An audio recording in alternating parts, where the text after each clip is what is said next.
The topic is the Congressional bailout, and of course we're talking to Dr. Paruchuri from Tennessee State University, who's given us some information relative to some of the difficulties involved with this Congressional bailout. And of course, Dr. Paruchuri, let's pick up where we left off and give you an opportunity to talk about some of the solutions over the next 8 or 9 minutes in reference to how we deal with this particular issue.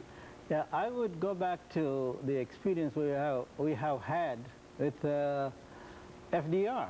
You know, what FDR did was he had to first get the approval of the Congress to give the power to the government. Until that time, the law was interpreted more in terms of very, very absolutely conservative thing, where the Congress could not do much, or the president could not do much. So he pushed through, he went to the people and said, look, this is the situation. Congress is not, the laws which we have now do not permit the president to really act or the Congress to act. So it was, you know, tax and spend policy which he has enlarged the earlier portion of earlier constitutional limitations, you know, they had at that time, and which helped the nation to recover out of the greatest depression we have ever had. In 1937, he was able to finally push through a number of pieces of legislation to give the power to the government and, of course, the federal government and also to the Congress. So Congress passed a piece of legislation for enlarging the amount of spending which the federal government could do, and also taxing powers. So until that time, it was not a solution available. In this context, I must mention John Maynard Keynes, who was a British economist, a mathematician turned British economist. He wrote an open letter through New York Times to the President of the United States at the time, FDR. What he did was, okay, look, whenever, there is nothing wrong with capitalistic society, but whenever the private enterprise system fails, it is the responsibility of the government to, you know, prop it up and save the nation. If it is not for John Maynard Keynes, probably it would not have been thinking in FDR's mind. But you know, even FDR hesitated for a couple of years too, because that is a new economic policy. By the way, today everyone, whether it's conservative or liberal economists, they all say they are Keynesian economists. It was that John Maynard Keynes who has really helped improve the conditions of not only this country but around the globe. Well, his country was suffering, British economy was suffering because of the depression we have had. The same thing, it's a global depression today.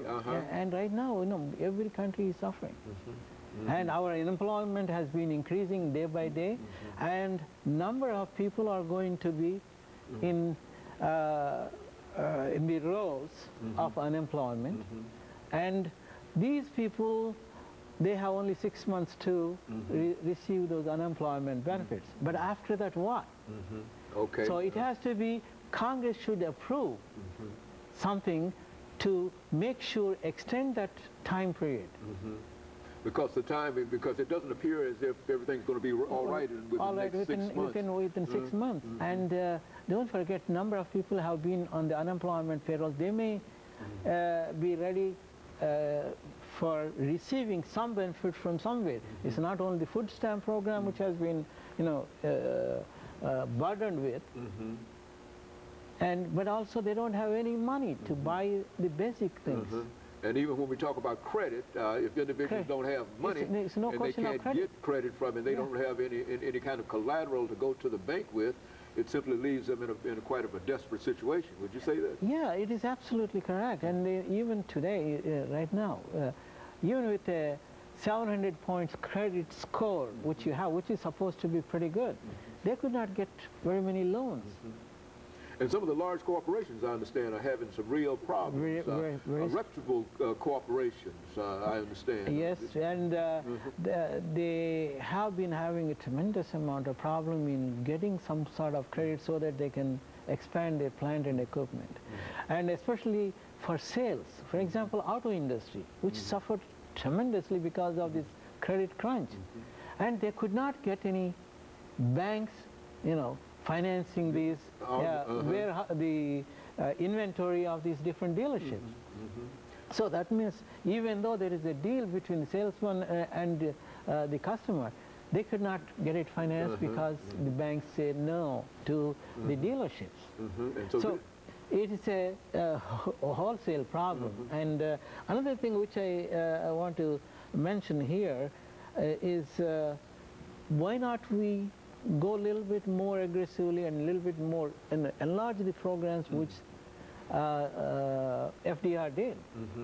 And if it is not for FDR, the country would be, I don't know where it would. And so essentially what you believe we have to do is to build on the New Deal, you see, and not to come up with something that is different, but to simply expand what has happened. It's a lot more than the New Deal of FDR, and so a lot more credit should be available, a lot more.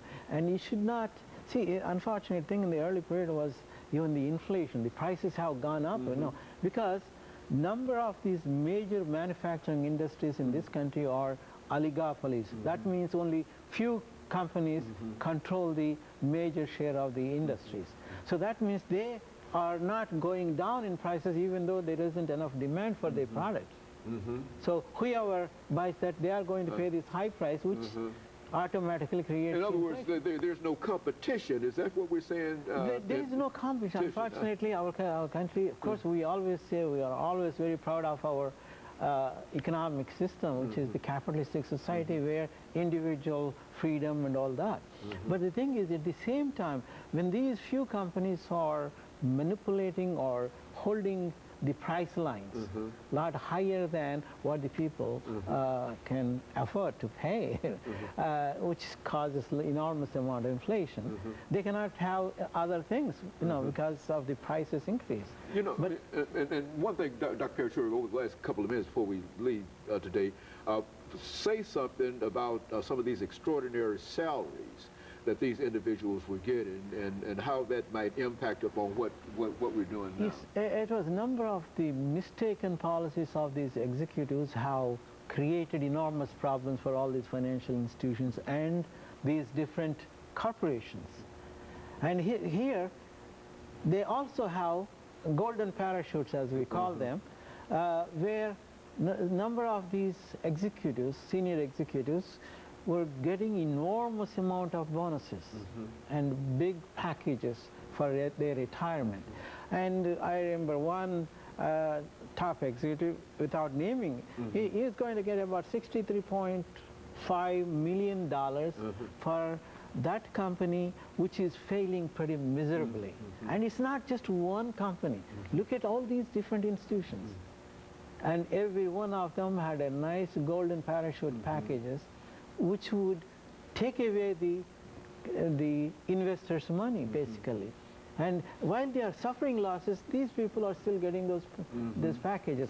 And that's why in this particular program, of this bailout program, one of the most important thing is they have put a clause, especially to the bankers, for example. They have said, look, you cannot give any of these golden parachutes, you do not have to honor them, because they were the ones who messed up these companies. And so even though there might be some kind of agreement or some kind of contract within the corporation, the government is essentially saying that you go back on that. And I don't know legally how good it is, but I think one of the most important thing Secretary Paulson and Bernanke and Baird said was, one of the major conditions, one of the most important condition is that these chief executives or their senior level executives should not have any packages until the companies make some kind of profit in reference to what they're doing. And of course, Dr. Paruchuri, we're ending the last few seconds of this show for today, and we want to thank you for bringing again that excellent information, and it does give us some idea in terms of where we ought to go and how we are trying to make it there, and we certainly appreciate you for that. And of course, let us also encourage our audience to tune in again next week for another informative edition of Comments, so that they too might be more informed in reference to what is going on. Thank you and good morning.